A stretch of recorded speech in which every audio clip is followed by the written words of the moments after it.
Hello students, how are you? You all are well and fine. Okay? I know it very well. Finally, this is the part number 5 of chapter number 1, matter in our surroundings. Okay? मैंने आप लोगों को question number 3 and 4 दिया था. उसके answers नहीं आए हैं अभी कमेंट बॉक्स में. Today I will discuss question number 3 and 4 and next our topic will be states of matter. Before this I will ask you some question or you can say revise 2 or 3 questions in this video. So then my first question is the things which occupy space and having mass. Tell me. Matter. Okay. The intermixing of particles of two different types of matter on their own. Diffusion. Very good. Third, what is the color of potassium permanganate? Purple. Very good. Okay. तो ऐसे ही आपको भी answer देना है comment box में. This will be good for you. Okay. Now question number 3. A diver is able to cut through water in a swimming pool. जो dive करते हैं वो स्विमिंग पूल में वाटर को कट कर लेते हैं. ओके मतलब वो डाइव करते हैं तो वाटर को वाटर से पास होते हुए बहुत नीचे तक जा सकते हैं पानी में. तो कौन सी प्रॉपर्टी ऑब्जर्व कर रही है ये हम यहाँ पे कह सकते हैं कि जो वाटर है उसके पास फोर्स ऑफ अट्रैक्शन तो है बट वो इतना रेजिस्टेंस प्रोवाइड नहीं कर पाता कि वो डाइवर को रोक दे, है ना. तो जो डाइवर के पास जो फोर्स ऑफ अट्रैक्शन है पार्टिकल है या सॉलिडिटी है वो ज़्यादा है कंपेयर टू वाटर. इसलिए जो वाटर के पार्टिकल को वो ब्रेक करके दूर दूर कर डाइव कर लेते हैं आराम से. Now question number 4. What are the characteristic of the particle of matter. Matter के जो कैरेक्टरिस्टिक्स हैं वो क्या होते हैं, उन पार्टिकल्स के कैरेक्टरिस्टिक्स क्या होते हैं. तो हम डिस्कस कर चुके हैं इस चीज़ को. तो क्या होगा, कौन कौन से पॉइंट इसमें आएंगे. First one is the particle of matter have space between them. जो मैटर के पार्टिकल होते हैं उनके बीच बीच में स्पेस होता है. Number 2, particles of matter are continuously moving. जो मैटर के पार्टिकल होते हैं वो कंटिन्यूसली मूव करते हैं. Third characteristics is particle of matter attract each other. जो पार्टिकल ऑफ मैटर होते हैं वो एक दूसरे को अट्रैक्ट करते हैं. Okay, these are the 3 different characteristics of the particle of matter. Now topic is states of matter. States of matter क्या. स्टेट मतलब होता है अवस्था. किसी भी चीज़ की एक अवस्था को हम बोलेंगे स्टेट. तो मैटर का स्टेट बोलना है अब. तो मैटर का स्टेट क्या हो जाएगा. मैटर आपने मोस्टली देखा होगा. मैटर मतलब कोई भी ऐसी चीज़ जो स्पेस ऑक्यूपाई करती है और वो उसके पास मास होता है. तो जनरली हम अपने आसपास 3 स्टेट देखते हैं. Solid state, liquid state and gases state. तो 1 by 1 उसको डिस्कस करेंगे.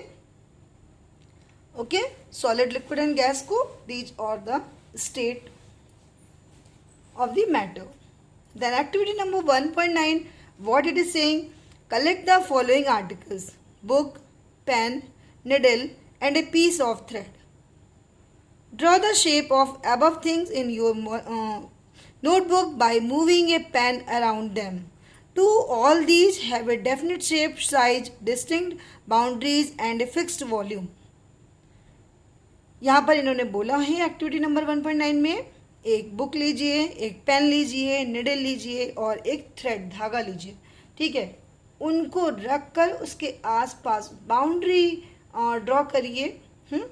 तो आप देखेंगे कि इनके पास एक फिक्स्ड वॉल्यूम होता है और फिक्स शेप होता है. What happens if they are hammered, pulled और ड्रॉप्ड. क्या होगा अगर हम हैमर करें, पुल करें, खींचें या फिर गिराएं. और these capable of diffusing into each other. क्या ये आपस में मिक्स हो जाएंगे. ट्राई कंप्रेसिंग देम, इसको कंप्रेस करके देखो, उसको प्रेस करके देखो. By applying force are you able to compress them, क्या उनको आप कंप्रेस कर सकते हो? तो आई होप कि आप सभी को इनके आंसर मालूम होंगे. इसको हैमर नहीं किया जा सकता. हाँ, ड्रॉप करने पर उनका कोई शेप नहीं चेंज होगा. हाँ, उसके बाद अगर हम फोर्स अप्लाई करते हैं, मतलब कंप्रेस करते हैं, तो वो कंप्रेस भी नहीं होते. Okay, in the above example we can examine that all these have a definite shape, distinct boundaries and fixed volume. इस एक्टिविटी से हमने देखा कि जो आपने पेन लिया था, थ्रेड लिया था, नोटबुक ली थी, उनके पास डिस्टिंक्ट शेप था, फिक्स वॉल्यूम था और डिफरेंट बाउंड्रीज थी. That is have a negligible compressibility, और वो कंप्रेस भी नहीं हो रहे थे. Solids have the characteristic to maintain their shape when subject to outside force. जो सॉलिड्स होते हैं वो अपने शेप को मेंटेन करते हैं. सॉलिड में break under the force but it is difficult to change their shape. Solids किसी बहुत ज़्यादा फोर्स से ब्रेक तो हो जाते हैं, लेकिन अपना शेप चेंज नहीं कर सकते. तो हम बोल सकते हैं दे आर रिजिड, वो दृढ़ होते हैं. रिजिड स्ट्रक्चर के होते हैं, फिक्स होते हैं. Consider the following. What about a sponge? It is a solid yet we are able to compress it. Why? Sponge को देखना, सबने देखा हुआ है स्पंज. क्या ये सॉलिड है? ये एक सॉलिड है, और सॉलिड है तो क्यों? जबकि स्पंज को तो हम प्रेस कर सकते हैं. Yes, sponge is solid because sponge solid है, बस उसके सॉलिड्स के बीच में एक बोल सकते हो कि आप स्पेस होता है, इसलिए उसको कंप्रेस कर सकते हैं. तो this is the solid and due to spaces between their particles this can be compress. But other जितनी भी प्रॉपर्टीज होती हैं वो सॉलिड से मैच करता है, इसलिए स्पंज क्या है? Solid. What about the sugar and salt? Sugar and salt क्या है? These are also solid. Sugar के एक छोटे से भी पार्टिकल में बहुत छोटे छोटे छोटे छोटे टाइनी पार्टिकल्स होते हैं. ऐसे ही सॉल्ट में होता है. तो all these are the solid. When kept in different beakers these obtain the shape of the beaker. और they solid? Yes, these are solid. क्योंकि इनकी एक क्राइटेरिया से किसी को आप किसी दूसरी कैटेगरी में नहीं रख सकते. बाकी सारे पार्टिकल जो होते हैं, बाकी सारी एक्टिविटीज़ होती हैं, जो बाकी सारी इनके कैरेक्टरिस्टिक्स होते हैं, वो सॉलिड से मैच करते हैं. ठीक है. What about A rubber band? Can it change its shape on stretching? Rubber band को स्ट्रेच करने पे अपना शेप चेंज कर देता है, तो क्या वो सॉलिड नहीं है? Yes, it is solid. Rubber band एक स्ट्रेचिंग प्रॉपर्टी से ही हम नहीं बता सकते कि ये सॉलिड नहीं है. Rubber is also solid. Okay, all above are solid. इन तीनों के ही आंसर यहाँ दे रखे हैं. ये सॉलिड क्यों है? पहले हमने स्पंज की बात की थी. तो what is sponge has tiny holes. इनके पास छोटे छोटे होल्स होते हैं, स्पेस होता है. In which air is trapped, air trapped होती है. When we press it the air is expelled out. जब इसको हम प्रेस करते हैं तो एयर बाहर निकल जाती है. And we are able to compress it, और हम इसको कंप्रेस कर सकते हैं. लेकिन ये सॉलिड ही है. ठीक है. Okay, next point is second question was sugar and salt के बारे में था. क्या ये सॉलिड थे? क्योंकि इनको किसी भी बीकर में रखते हैं तो वो उसी का शेप गेन कर लेते हैं. तो क्या ये सॉलिड है? हाँ, बिल्कुल है. The shape of the each individual sugar और सॉल्ट क्रिस्टल रिमेन्स फिक्स्ड. हर शुगर और सॉल्ट का क्रिस्टल का जो शेप है वो फिक्स होता है. Whether we take it in our hand, put it in a bottle और इन ए बीकर. कहीं पर भी रखेंगे शेप उसका ले लेंगे, बट हर एक पार्टिकल का शेप फिक्स होता है. Hence these are the solid. Now third is rubber band is solid? Yeah, a rubber band of rubber band changes shape under force and regains the same shape when the force is removed. जब इसको force लगाया जाता है, जब इसको stretch करते हैं, तब तो वो स्ट्रेचेबल होता है.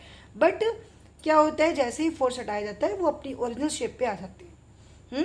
तो अगर एक्सेसिव फोर्स को अप्लाई करेंगे तो क्या होगा, तब ये ब्रेक हो जाएगा. तो अपनी ओरिजिनल शेप को गेन करने की वजह से क्या होता है, these are the solid. Now in next video we will discuss about the liquid state and gases state and other activities too. Okay, thank you student. I hope these videos are helpful for you. This is the part number 5.